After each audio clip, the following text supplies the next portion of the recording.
24.7 lakh crore rupees. India का IT sector financial year 2025 में 24.7 लाख करोड़ का रेवेन्यू जनरेट कर सकता है। फाइनेंशियल ईयर 2024 से 3.8% ईयर ऑन ईयर ज्यादा है और इंडिया के जीडीपी में लगभग 7% कंट्रीब्यूट करता है। इंडिया का आईटी सेक्टर एक्सपोर्ट्स में भी काफी आगे है।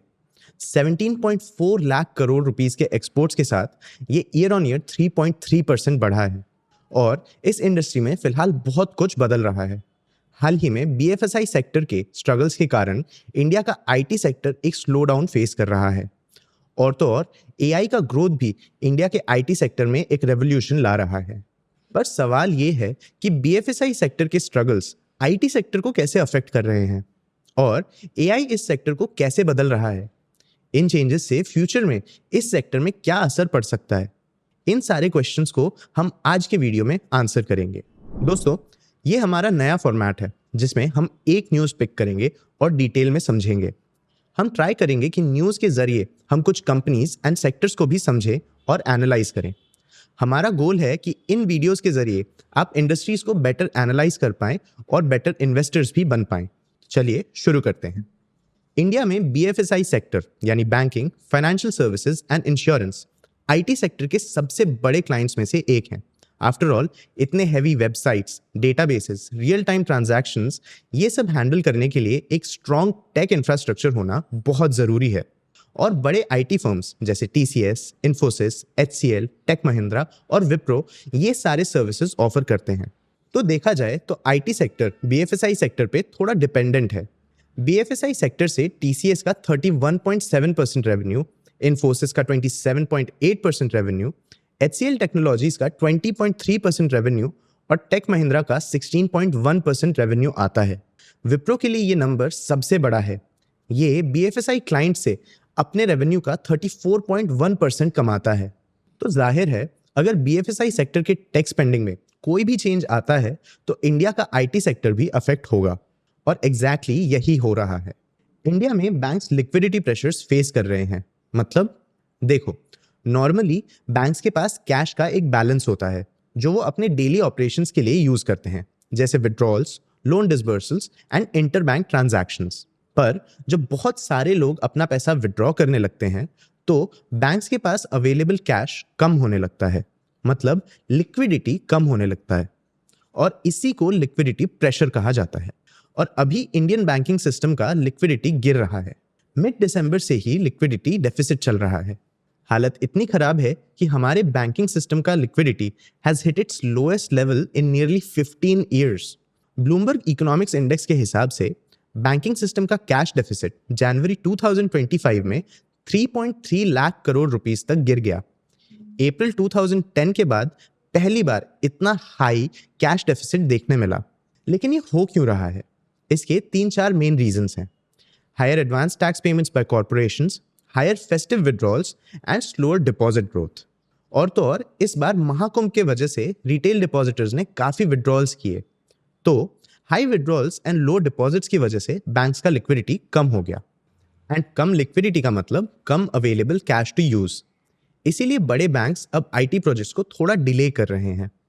शायद वो थोड़ा स्टेबल होने के बाद फिर से आईटी स्पेंडिंग्स रिज्यूम करना चाहते हैं।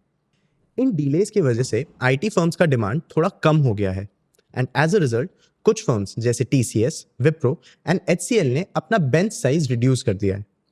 बेंच साइज आईटी कंपनीज के बैकअप एम्प्लॉयज को रिप्रेजेंट करता है।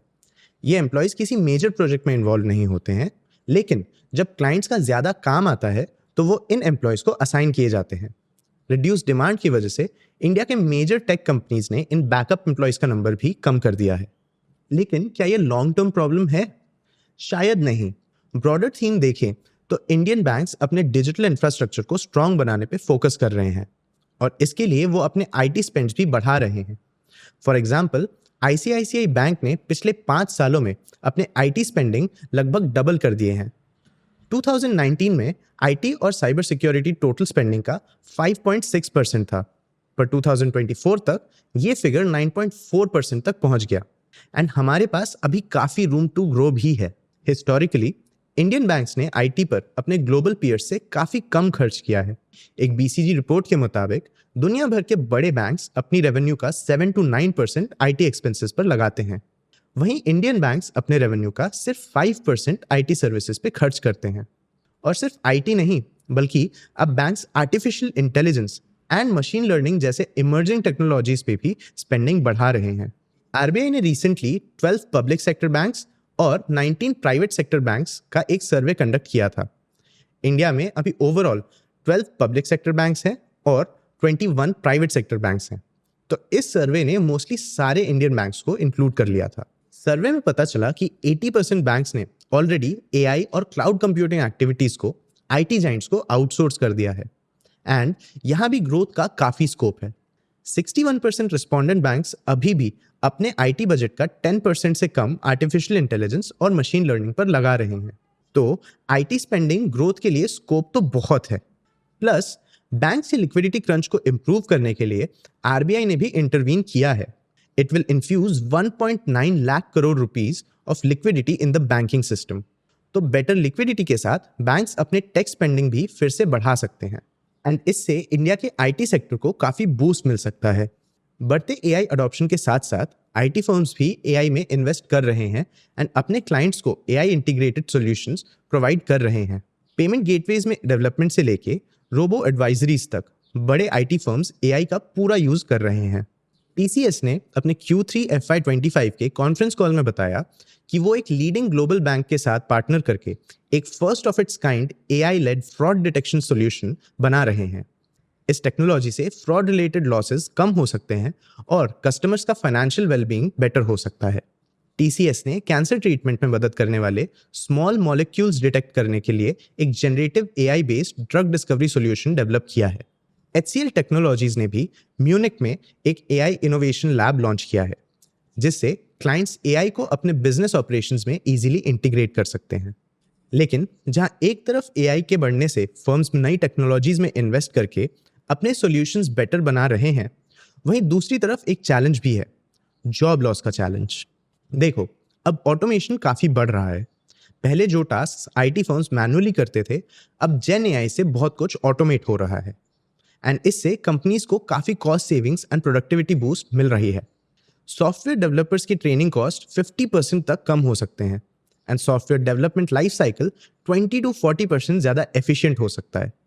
तो काफी जॉब लॉसेस भी हो सकते हैं। ऐसे में अपस्किलिंग बहुत जरूरी हो जाएगी। डेवलपर्स को भी अपने स्किल सेट्स बढ़ाने पे फोकस करना होगा ताकि वो इस नए जॉब मार्केट में रेलेवेंट रहें। एंड अगर हमने अपस्किलिंग करके एक्सपर्ट टेक्निकल स्किल्स अचीव कर लिया तो इंडिया एआई रेवोल्यूशन का एक लीडिंग प्लेयर बन सकता है। हार्वर्ड बिजनेस स्कूल के एक स्टडी के हिसाब से सॉफ्टवेयर डेवलपमेंट में एआई के कारण होने वाले प्रोडक्टिविटी गेन्स ग्लोबल इकोनॉमी में $1.5 ट्रिलियन कंट्रीब्यूट कर सकते हैं। और क्या आपको पता है कि किस देश के पास दुनिया का सबसे बड़ा डेवलपर पूल है? इंडिया। जी हाँ, इंडिया में एआई अडॉप्शन रेट भी सबसे ज्यादा है। 60 to 65% IT firms already AI को अपने प्रोसेसेस में इंटीग्रेट कर चुके हैं, जबकि नेशनल एवरेज सिर्फ 48% है। प्लस हम अपना टैलेंट एक्सपोर्ट करके डॉलर्स में रेवेन्यू कमा सकते हैं। इससे इंडिया में यूएस डॉलर का इन्फ्लो भी बढ़ेगा। आज के दिन इंडियन आईटी फर्म्स का काफी रेवेन्यू एक्सपोर्ट से ही आता है। टीसीएस अपने रेवेन्यू का 51.1% नॉर्थ अमेरिका से कमाता है, इन्फोसिस 58.4%, HCL टेक 65.5% और विप्रो 62.9% नॉर्थ अमेरिका से कमाता है। बट आईटी फर्म्स सिर्फ यूएस को ही एक्सपोर्ट नहीं करती, यूरोप एंड यूके को भी एक्सपोर्ट करती हैं। हमारे टोटल आईटी सर्विसेज एक्सपोर्ट्स का लगभग 30% यूरोप से आता है। इसका मतलब इस सेक्टर के रेवेन्यूज करेंसी फ्लक्चुएशंस की वजह से ऊपर नीचे हो सकते हैं।